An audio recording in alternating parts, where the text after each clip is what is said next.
मित्रांनो, आपल्या शेतीचं उत्पादन वाढवायचं असेल आणि दर्जा जपायचा असेल तर सेंद्रिय खते हा शेतीचा मजबूत पाया आहे।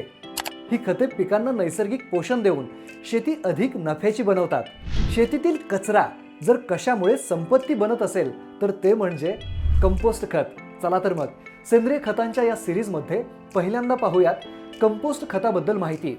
पण त्या अगोदर आत्ताच ॲग्रो जगतच्या इंस्टाग्राम आणि फेसबुक पेजला फॉलो करा आणि यूट्यूब चॅनलला सबस्क्राइब करा, कारण अशी तुमच्या उपयोगाची माहिती आम्ही नेहमी देतो। घरगुती कचरा, शेण, पीक अवशेष यांपासून तयार होणारे कंपोस्ट खत हे पूर्णपणे नैसर्गिक आणि संतुलित पोषण देणारं खत आहे। कंपोस्ट खतामुळे जमिनीतील सेंद्रिय कर्ब वाढतो, माती भुसभुशीत होते आणि पाणी धरून ठेवण्याची क्षमता वाढते।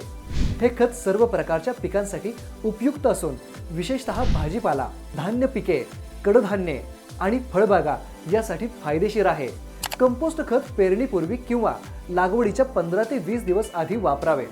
एकरी 2 ते 4 टन खत जमिनीत चांगले मिसळल्यास उत्तम परिणाम मिळतो।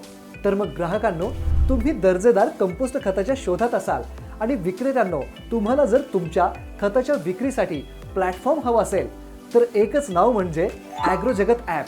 ॲग्रो जगत ॲपवर मिळवा दर्जेदार कंपोस्ट खत आणि बनवा शेती समृद्ध। आजच ॲग्रो जगत आपल्या मोबाईलमध्ये इन्स्टॉल करा।